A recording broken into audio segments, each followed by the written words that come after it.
오늘의 부동산 이슈입니다. 금리 인상과 경기 침체 우려 등으로 부동산 시장이 꽁꽁 얼어붙은 가운데 10월 기준 전국 주택 가격은 글로벌 금융위기 이래 최대 수준으로 하락한 것으로 나타났습니다. 아파트만 기준으로 보면 전국과 수도권은 통계 이래 최대폭으로 하락했습니다. 집값이 고점으로 치닫던 지난해 무주택자 103만 명이 새로 집을 마련한 것으로 나타났습니다. 이른바 영끌 대출 가능성이 높은 30세 미만 주택 보유자도 1년 새에 10% 가까이 늘었습니다. 인천에 거주하던 김 씨는 이사를 결심하고 기존 주택 처분 조건으로 주택담보대출을 실행해 경기로 이사를 갔습니다. 김 씨의 대출 회수 기간은 2달이 남은 상황. 아파트를 시세보다 싸게 급매로 내놓았으나 집 보러 오는 사람은커녕 문의 전화조차 없었습니다. 어떻게 된 일인지 바로 보러 가시겠습니다. 15일 한국부동산원이 발표한 10월 전국주택 가격 동향 조사 결과에 따르면 서울 주택 종합 매매 가격은 전월 대비 0.81% 떨어졌습니다. 글로벌 금융위기가 터진 2008년 12월 마이너스 1.39% 이후 13년 10개월 만에 가장 큰 폭의 하락입니다. 전국과 수도권 주택 종합 매매가도 전월보다 낙폭이 커졌습니다. 이 또한 2008년 12월 이후 가장 큰 폭으로 떨어진 것입니다. 경기도는 전월 대비 1.10%, 인천은 1.29% 떨어져 월간 하락폭이 1%를 넘었습니다. 부동산원은 금리 상승 기조 및 가격 하락 우려에 따라 매수 심리가 위축되고 거래 가격이 하향 조정되는 가운데 매수 매도자 간 수급 불균형 영향으로 매물이 누적되고 있다. 라고 설명했습니다. 아파트 시장은 낙폭이 더욱 가파릅니다. 서울 아파트값은 이달 1.24% 떨어졌는데 2008년 12월 마이너스 1.73% 이후 가장 큰 폭의 하락입니다. 전국과 수도권 아파트값은 지난달 각각 1.20%, 1.52% 떨어졌습니다. 월 기준으로 부동산원이 2003년 12월 시세 조사를 시작한 이후 역대 최대 하락입니다. 전세 가격도 약세를 이어가고 있습니다. 지난달 주택종합 전세값은 서울이 0.96% 내려 전월 마이너스 0.45%의 거의 2배 수준으로 낙폭이 확대됐습니다. 인천 마이너스 1.36%와 경기 마이너스 1.39% 역시 전월보다 하락폭이 커졌습니다. 서울 아파트 전세값은 1.42% 떨어져 역시 전월 마이너스 0.67%의 2배 이상으로 낙폭이 커졌습니다. 지난달 서울 아파트 전세값 월간 하락률은 2009년 1월 마이너스 1.74% 이후 3년 9개월 만에 최대입니다. 부동산원은 금리 인상 영향으로 전세 대출이자 부담이 증가하면서 반전세 월세 계약 전환이 지속되고 있다. 라며 서울은 주요 단지 위주로 하락 거래가 발생하고 있고 경기 인천 또한 매물 적체와 입주 물량의 영향으로 하락폭이 확대되고 있다. 라고 분석했습니다. 월세는 오름폭이 둔화하고 있습니다. 지난달 전국의 주택종합 월세 가격은 전월 대비 전국이 0.05%, 서울이 0.09% 올라 전월보다 상승폭이 줄었습니다. 집값이 고점으로 치닫던 지난해 무주택자 103만 명이 새로 집을 마련한 것으로 나타났습니다. 관련 통계 작성이 시작된 2017년 이후 이 숫자가 100만 명을 넘은 건 이번이 처음입니다. 이른바 영끌 대출 가능성이 높은 30세 미만 주택 보유자도 1년 새 10% 가까이 늘었습니다. 올 들어 집값이 큰 폭으로 떨어지면서 이들이 부실 뇌관이 될 수 있다는 우려가 나옵니다. 통계청이 15일 발표한 2021년 주택소유 통계에 따르면 작년 11월 1일 기준 주택소유자는 1,508만 9천 명이었습니다. 1년 전보다 39만 3천 명 증가했습니다. 특히 무주택자였다가 지난해 주택 보유자가 된 사람은 103만 6천 명에 달했습니다. 여기엔 주택 매수뿐 아니라 증여 상속을 통해 집을 갖게 된 사람도 포함됩니다. 전체 무주택자 3,566만 2천 명 중 2.9%가 지난해 무주택에서 벗어난 것입니다. 무주택 탈출 인원은 2018년과 2019년만 해도 연간 82만에서 83만 명이었는데 2020년 98만 명으로 늘어난 데 이어 지난해엔 100만 명을 넘었습니다. 지난 정부에서 집값이 급등하자 뒤늦게 주택 매입에 가세한 사람이 늘어난 것으로 분석됩니다. 특히 30세 미만 주택 보유자는 2020년 26만 5천 명에서 지난해 29만 1천 명으로 9.9% 증가했습니다.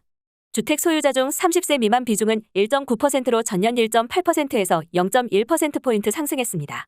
집값이 빠르게 오르는 상황에서 영원히 내 집 마련이 불가능해질 것이라는 공포가 이들의 주택 매수 심리를 높인 것으로 파악됩니다. 하지만 이들이 집을 산 시점은 고점 근처였고 이후 얼마 안 돼 집값은 하락세로 전환됐습니다. 한국부동산원에 따르면 지난해 8월 마지막 주 102.6이던 주간 아파트 매매 가격 지수는 올해 1월 106.3까지 올랐다가 11월 둘째 주 102.8로 하락했습니다. 지난해 8월 이후 주택 구매자는 매입 가격 대비 손해를 보고 있을 가능성이 큰 것입니다. 금리가 높아지는 점도 부담입니다.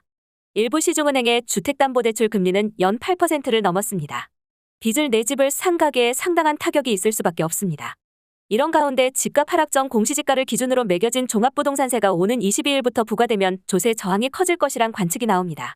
기획재정부에 따르면 올해 1에서 9월 조세심판원에 접수된 종부세 관련 심판 청구 건수는 3,843건으로 작년의 13.5배에 이릅니다. 무주택자가 대거 집을 산 것과 달리 다주택자는 집을 판 것으로 나타났습니다. 2주택 이상 보유자는 227만 3천 명으로 전년 대비 4만 7천 명 줄었습니다. 다주택자 감소는 관련 통계 작성이 시작된 2013년 후 처음입니다. 전체 주택 소유자 가운데 다주택자 비중은 15.8%에서 15.1%로 2년 연속 낮아졌습니다. 다주택자에 대한 징벌적 종부세와 임대사업자에 대한 세제 혜택 축소가 영향을 미친 것으로 해석됩니다. 하지만 모든 다주택자가 집을 팔 수 있었던 건 아니었습니다. 오히려 팔 수 있었던 사람들은 운이 좋았다고 합니다. 자녀 교육 문제로 경기 광명으로 이사해 거주 중인 김 씨는 인천 송도에 있는 기존 주택이 팔리지 않아 하루하루 속이 다 들어간다고 합니다. 광명으로 이사를 결심하고 송도 아파트를 시세보다 싸게 급매로 내놓았으나 집 보러 오는 사람은커녕 문의 전화조차 없기 때문입니다. 기존 주택 처분 조건으로 주택담보대출을 실행한 김 씨의 대출 회수 기간은 2달이 남은 상황. 그는 이번에 광명시도 규제 지역 해제를 기대했으나 결국 제외돼 2달 안에 집을 꼭 팔아야 한다 라며 팔고 싶어도 팔리지 않으니 강제 매매를 당할까봐 하루하루 피가 말라간다 라고 토로했습니다. 선매수 후매도를 계획했던 일시적 2주택자들이 역대급 거래 빙하기에 기존 주택을 처분하지 못해 골머리를 앓고 있습니다. 고금리, 경기 침체 영향으로 거래 절벽 골이 갈수록 깊어지면서 수요가 완전히 실종됐기 때문입니다.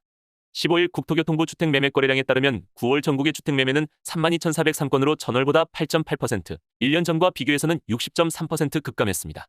서울 아파트 거래는 역대 최저 수준입니다. 국토부에 따르면 9월 서울 아파트 매매량은 856건에 그쳐 77.9%나 급감했습니다. 2006년 1월 관련 통계가 시작된 이후 최저치입니다. 역대 최저치 경신은 지난 8월 907건에 이어 2달 연속입니다.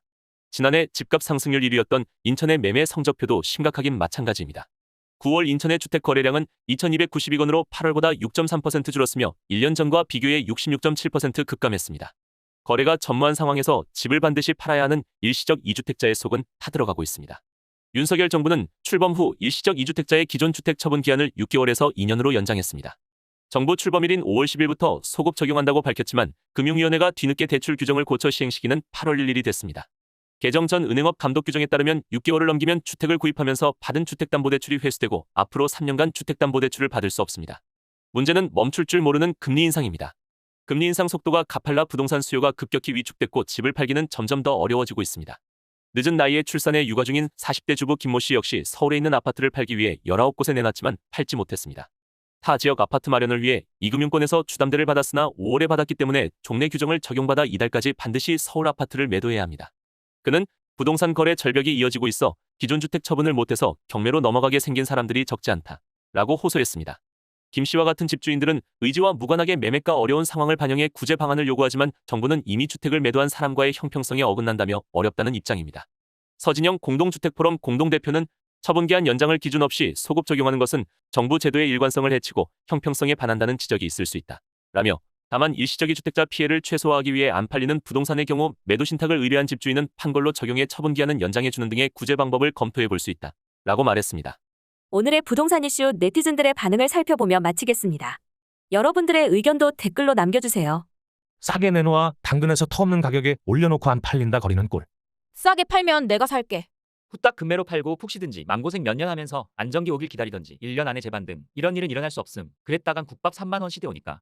싸게 안 팔라고 개기는 건데 그걸 또 연장해주겠다고. 어휴 정책 꼬락서니 봐라 진짜. 싸게 내놓으면 다 팔려. 호가 안 내리니 안 팔리는 거지. 15%쯤 낮게 내놔야지. 자유경쟁 시대에 매물이 겁나 쌓인 상황에 시세가 꺾이는데 어떤 등신 머저리 호구가 사주나. 오히려 안 팔린다고 징징거리는 사람이 영악하고 못된 거지. 된 상황이면 누구나 고민 가능하게 가격을 매우 내리세요. 싸게 팔아봐라. 잘 팔린다. 나도 8월에 팔았다. 주변 최저가보다 10% 싸게 팔았다. 그리고 지금 이런 시기에 먼저 사고 나중에 팔려는 생각이 틀린 거지. 먼저 팔고 나중에 사야지. 100만 명 때문에 피해받은 사람이 더 많다. 내가 46년 살면서 진짜 변하지 않는 불멸의 법칙. 일은 누군가 이득을 보면 누군가 반드시 그만큼 손해를 본다. 집 사서 이득 본 사람들 금액만큼 너희들이 메꾸는 거니 달게 받아라. 개인 선택인 걸 어쩌란 거지. 고점에서 집을 샀으니까 정부가 책임을 지라는 건가. 그런 식으로 사고하면 일상생활 가능한가? 영끌족은 시장을 예측 못하는 사람, 줄어든 다주택자는 시장을 예측한 사람들, 돈 버는 데는 다 이유가 있는 법. 제발 정부에서 하지 말라는 건 하지 말자. 고금리가 건실한 사회를 만드네요. 집은 비싸게 사는 것이 아니라 싸게 사서 감당할 수 있는 능력 내에서 갚고 살 때 집이 천국이 된다. 과거에도 주담대 7에서 8% 인적 있었지만 그때는 지금이랑 비교도 안 되게 대출 규모가 작았음. 지금은 대출 규모가 너무 커서 금리 인상 시 못 버팀. 내려가야지요. 무조건 사면 오른다. 이 공식이 깨져야 됩니다. 욕심이 과하면 화를 부르는 법. 지금은 예금하는 게 더 훌륭한 재테크다. 버리고 싶어도 버려지지 않을 텐데. 뭐든 적당히 자기 스스로가 감당되는 선에서 과하면 안 됨. 코로나 때문에 오른 거 생각하면 내리는 거에 호들갑 떨 필요 없음. 내리면 정상 가격으로 돌아가는 거임. 여기까지 네티즌들의 반응이었습니다. 시청해주셔서 감사합니다. 여러분들의 의견도 댓글로 남겨주세요. 구독과 좋아요는 영상 제작에 큰 힘이 됩니다.